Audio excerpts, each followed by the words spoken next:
Feeling better after being under the weather? Wondering how to express it? So yes, hi everyone, you are at the right place. Welcome back to English Ka Safar. I am your trainer Ria, and today we will be learning 7 idioms for expressing that you are recovered. So पिछले lesson में हमने सीखा था 7 idioms कि कैसे आपको बताना है that I am sick, I am under the weather, मैं better नहीं feel कर रहा हूँ, नहीं कर रही हूँ. And in today's lesson आप सीखोगे कि बीमारी के बाद जब आप ठीक हो जाते हो और हेल्दी हो जाते हो, रिकवर हो जाते हो, तब आप कौन से 7 idioms अपनी लैंग्वेज को एडवांस्ड और पॉलिश्ड दिखाने के लिए यूज कर सकते हो. Without further ado, let's begin today's class. So the very first idiom for today is number 1, back on your feet. Back on your feet.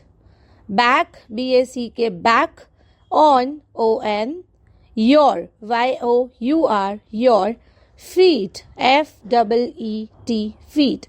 Back on your feet. So this will depend. अगर आप बोल रहे हो कि तुम्हारी health improve हो चुकी है, बैक ऑन योर फीट. अगर आप अपनी हेल्थ की बात कर रहे हो तो बैक ऑन माई फीट, और किसी मेल की तो बैक ऑन हिज फीट, और फीमेल की तो बैक ऑन हर फीट. सो ये डिपेंड करेगा. इसका मीनिंग है फुल्ली रिकवर्ड. जब आप किसी इलनेस से एकदम फुल्ली रिकवर्ड हो जाओ, ऐसा नहीं आप धीरे धीरे रिकवर हो रहे हो, नहीं, जब आप फुल्ली रिकवर हो जाओ और एकदम वापस से फंक्शन करने लगो पहले की तरह, तब आप यूज करोगे बैक ऑन योर फीट या back on my feet. It took a few days, but now I'm back on my feet and ready to return to work. It took a few days, but now I am back on my feet and ready to return to work. Hard spellings मैं आपको बता देती हूँ.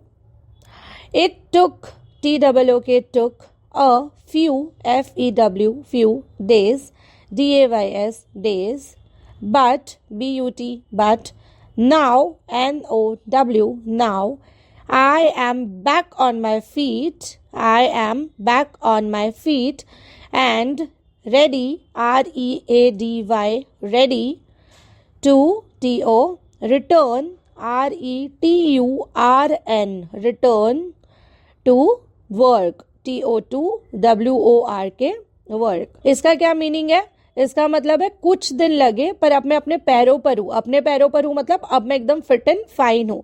Now I am fully recovered. तो कुछ दिन लगे but अब मैं वापस से फुल्ली रिकवर्ड हूँ. अब मैं ठीक हूँ पूरी तरह से और अपने काम पे जाने के लिए वापस से तैयार हूँ. So moving to the second idiom. In the pink of health. This is one of my favourite idiom. In the pink of health. In the pink, P-I-N-K, pink of health, H-E-A-L-T-H, health, H-E-A-L-T-H, health. तो जैसे कि आप लोग ना idioms को भी relate कर सकते हो. जैसे कि पिंक इज फॉर ग्लो. हमेशा पिंक को ग्लो के साथ रिलेट किया जाता है. और जब आप बीमार होते हो तो आपकी स्किन फीकी पड़ जाती है, पीली पड़ जाती है ना, पेल हो जाती है. सो पिंक मतलब ग्लोइंग स्किन, और पिंक का मतलब क्या होता है? इन द एक्सीलेंट हेल्थ, कि आप अपनी बहुत ही तंदुरुस्त हो, आप काफी अच्छी हेल्थ में हो, काफी हेल्दी हो. So in the pink of health. Though my grand mother is 70, but she is in the pink of health.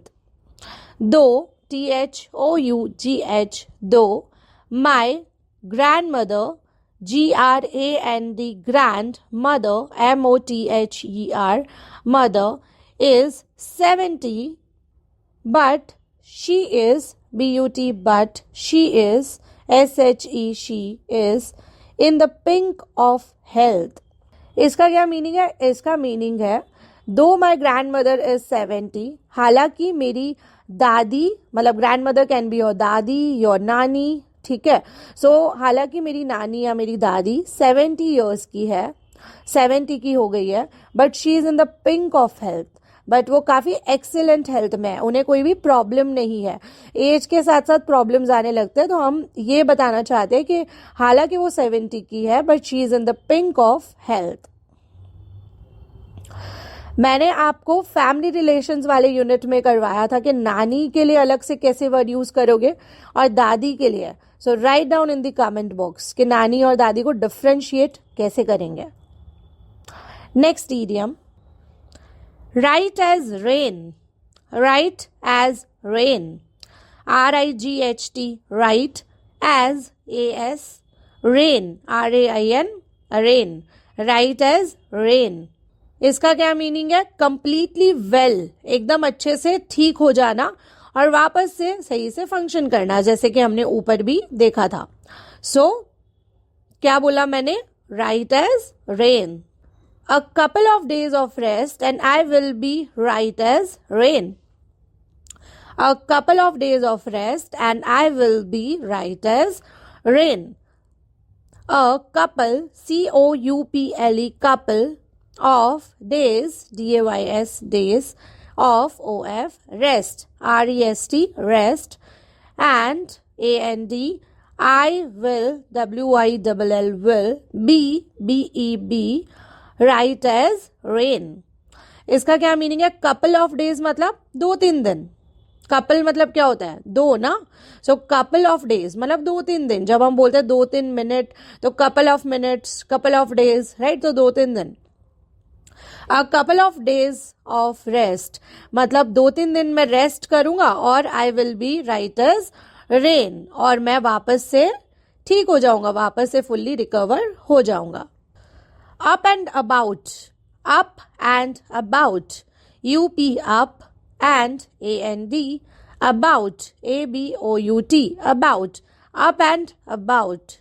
क्या मीनिंग है इसका? एक्टिव अगेन आफ्टर बीइंग सिक, बीमार होने के बाद ठीक हो जाना, वापस से एक्टिव हो जाना, वापस से वैसे ही फंक्शन करना जैसे आप पहले करते थे. It's great to see you up and about after being bedridden. It's great to see you up and about after being bedridden. It's IT''S. It is का contracted version. It's great, GREAT, great, to see you, SEECUYOU, see you, up and about, after, AFTER, after, being, BEING, being, bedridden, BED, bed, RIDDEN, ridden, RIDDEN, ridden. It's great to see you up and about after being bedridden. इसका क्या meaning है? bedridden मतलब कोई ऐसी injury या कोई ऐसा disease, कोई ऐसी बीमारी हो जाना कि काफी टाइम तक आप कन्फाइंड हो बेड पे, मतलब आपको उठा भी ना जा रहा हो, बाहर भी ना जाया जा रहा हो, आपको बेड पे ही रहना पड़ रहा हो. सो ऐसी कोई बीमारी. क्या मीनिंग है इसका? हम किसी को बोल रहे हैं कि आपको बेड रिडन होने के बाद, मतलब ऐसी बीमारी से उठने के बाद वापस से एक्टिव देखकर काफी अच्छा लग रहा है. नेक्स्ट है bounce back, BOUNCE, bounce back, BACK, back. Interesting one, right? Bounce back. इसका मीनिंग है टू रिकवर क्विकली, जल्दी जल्दी से क्विकली रिकवर हो जाना, फटाफट से. किसी किसी को रिकवर होने में बहुत टाइम लग जाता है, बहुत ज्यादा बड़ी बीमारी होती है, काफी टाइम तक बीमारी रहती है, राइट? सो क्विकली रिकवर हो जाना means to bounce back. She is young and strong, so she will bounce back soon. She is young and strong, she, SHE, she is young, YOUNG, young, and strong, STRONG, strong. So she will bounce back soon, SOON, soon. वो काफी young है, काफी young और काफी strong है, तो वो बहुत ही जल्दी बाउंस बैक करेगी, मतलब काफी क्विकली रिकवर हो जाएगी. On the road to recovery, on the road to recovery, on, on the road, ROAD, road, to, TO, recovery, RECOVERY, RECOVERY, recovery, on the road to recovery. Making progress towards good health after being sick, making progress मतलब धीरे धीरे progress होना, ठीक होना, sickness के बाद, बीमार होने के बाद धीरे धीरे रिकवर होना. प्रोग्रेस होना. So on the road to recovery, हम देख ही रहे हैं मीनिंग कि रिकवरी की तरफ रास्ते में होना. On the road to recovery, recovery तक पहुंचने के रास्ते में होना. The surgery went well and now I am on the road to recovery. The surgery went well and now I am on the road to recovery. The surgery SURGERY. The surgery went, WENT, went well, WELL, well. The surgery went well and now I am on the road to recovery.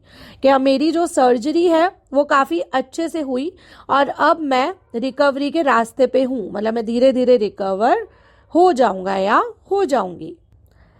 This is an interesting one in the list. Healthy as a horse. Healthy, HEALTHY, healthy as a horse, HORSE, horse. Horse मतलब घोड़ा. सो घोड़े की तरह तंदुरुस्त होना, हम बोलते हैं ना घोड़े जैसी हेल्थ हो जाएगी. सो घोड़े को हम लोग तंदुरुस्ती के साथ रिलेट करते हैं. So healthy as a horse, इसका मीनिंग क्या है? एक्सट्रीमली हेल्दी, काफी ज्यादा तंदुरुस्त होना, extremely healthy. After recovering from the cold, he is healthy as a horse. AFTER, after recovering, RECOVERING, recovering from the cold, FROM, from the cold, COLD, cold, he is healthy as a horse. इसका meaning है कि cold से मतलब जुखाम से recover होने के बाद, ठीक होने के बाद, now he is healthy as a horse. अब वो फिर से घोड़े की तरह तंदुरुस्त हो चुका है, मतलब वापस से एक्सट्रीमली हेल्दी हो चुका है. So yes guys, these were the 7 idioms for today to express कि अब मैं बहुत ही healthy हो चुका हूँ, हो चुकी हूँ, ठीक हो चुकी हूँ. So yes, I am repeating all the 7 once again so that आप उनको याद कर सको, यूज कर सको बहुत easily, and इस lesson को twice और thrice देखो ताकि ये जो idioms है वो आपके mind में एकदम fit हो जाए. So 7 idioms कौन से थे? आप भी मेरे साथ अपने mind में याद करिए, पॉज कर दीजिए वीडियो को और पहले अपने ओर से याद करके देखिए कि आपको 7 के 7 याद है या फिर नहीं. सो पहला ईडियम था back on your feet. Second, in the pink of health. Number 3, right as rain. Number 4, up and about. Number 5, bounce back. Number 6, on the road to recovery. And the last idiom was healthy as a horse. So आज के लिए बस इतना ही. आपसे मिलूंगी in the next lesson. आप लिख के बताइए कमेंट बॉक्स में कि आपका फेवरेट इडियम कौन सा था. एंड और इंग्लिश सीखने के लिए बने रहिए इंग्लिश का सफर पे मेरे साथ, यानी आपकी अपनी ट्रेनर रिया के साथ. So stay healthy and keep learning English. Goodbye everyone.